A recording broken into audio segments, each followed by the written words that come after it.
que j'ai dit. Oui, bah, Mais ouais, j'ai compris. Donc en fait, je vais reprendre un peu les oui, différentes bien sûr. objections que vous avez soulevées. D'abord l'humanisme. Ok, vous me rectifiez si je me trompe, si j'ai rien oublié. Donc l'humanisme, Oui, la définition, la séparation entre croyances religieuses et religion. Vous faites une distinction ouais, je là-dessus. suis unique là-dessus. Voilà. Et ensuite, vous remettez en question la forme et le fond de la religion. C'est Mhm. ça, et que vous pensez qu'il y a un problème au niveau de la forme qui, à cause de cette forme, ça impose le débat, il n'y a pas possibilité de débattre. Et sur le fond, il y a des croyances qui posent problème, qui sont donc problématiques. Et enfin, vous remettez en question la méthode que je vous ai opposée en disant qu'elle est un peu incohérente, parce que il faut se baser sur le Coran, mais en même temps, il faut aller voir les exégèses. C'est un peu le serpent qui se mord la queue, finalement. Et donc, pour vous, c'est du syllogisme, le raisonnement, il est pas clair, on va dire. C'est un peu confus. Je pense peut-être que je n'ai pas été assez clair. Donc voilà, je crois que c'est les trois objections que vous avez Oui, soulevées. ouais, ouais, C'est ouais. bien ça, hein? C'est bien ça. Donc par rapport à l'humanisme, c'est vrai qu'il y a des personnes à l'époque qui étaient persécutées pendant la période classique, donc pendant l'ère médiévale dans les terres chrétiennes, et qui prenaient en exemple les terres musulmanes et donc l'islam pour dire que regardez, l'islam est beaucoup plus tolérant. Et vous dites être une religion d'amour et de paix, pourtant vous persécutez. Voilà. Et donc, cette personne que vous avez citée dit que c'est la seule raison pour laquelle, à cette époque-là, il y avait, de parmi des chrétiens, des personnes qui reconnaissent un certain humanisme à l'islam. La réalité, c'est qu'elles ont reconnu cet humanisme, pas seulement à partir de paroles.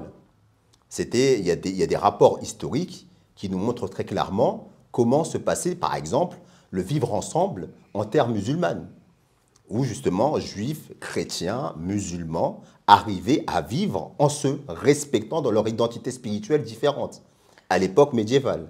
Mais justement, Donc, du coup, l'auteur que je vous citais, il cite, mais là encore une fois, il faudrait que je retourne voir le livre pour pouvoir vous donner les passages exacts, mais il cite des rapports faits par des ambassadeurs, donc il me semble que c'est dans l'Empire ottoman, à cette époque-là, qui rapportent des faits de persécution également, hein, donc sur ces terres musulmanes, mais il dit ces rapports-là n'étaient pas pris en compte par les humanistes qui prenaient pour exemple l'islam pour taper sur le ça ne christianisme. veut pas dire que ça n'existait pas. Oui, Mais deux principes, et tous les rapports peuvent vous le dire, deux principes.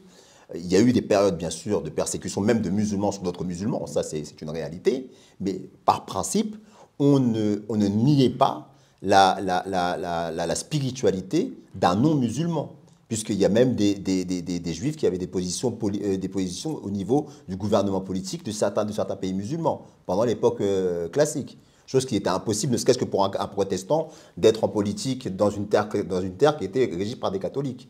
C'est de ça dont on parle. Qu'il y ait eu des persécutions, c'est vrai, mais sur le principe, sur la vie au quotidien, il y a eu des périodes de haut, de bas, mais dans le quotidien, la tolérance, le multiculturalisme, si on peut parler de multiculturalisme, parce qu'on est à une période médiévale, on n'est pas à notre époque, on voit pas, c'est juste pour faire comprendre à ceux qui nous regardent, bah ça existait. D'ailleurs, pendant la période de la Reconquista en 1492, là, lorsque le catholicisme a repris le dessus sur l'Espagne musulmane, eh bien, c'était soit vous vous convertissez, soit on vous exiliez, soit vous étiez tué. Et on dit qu'à cette époque-là, les Juifs, par exemple, qui quittaient l'Espagne, ils allaient où? En terre musulmane. Et là-bas, ils n'étaient pas persécutés. Donc, à l'époque médiévale, il faut quand même le reconnaître, ça.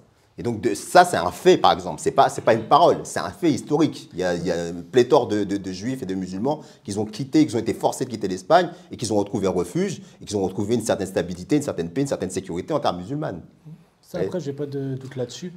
Moi, ce qui m'ennuie avec cet argument, c'est que, par exemple, quand des faits de violence sont perpétrés par du coup des musulmans ou des régimes musulmans, vous dites que c'est un dévoiement de la religion. Alors que là, quand on voit des faits de tolérance, vous dites que là, par contre, c'est une application de la religion. Donc moi, sur les arguments historiques, je ne connais pas assez le sujet pour vous répondre là-dessus. Et de toute façon, j'ai aucun doute sur le fait qu'il y a eu des empires musulmans où il y avait une forte tolérance. Mais dans tous les cas, il faut revenir au texte pour savoir quel est le dévoiement et quel n'est pas le dévoiement. Exactement, et là on est tout à fait d'accord. Et pour revenir au texte, notre propos est de dire que, la véritable compréhension du texte, elle a été donnée par celui qui a reçu la révélation du texte.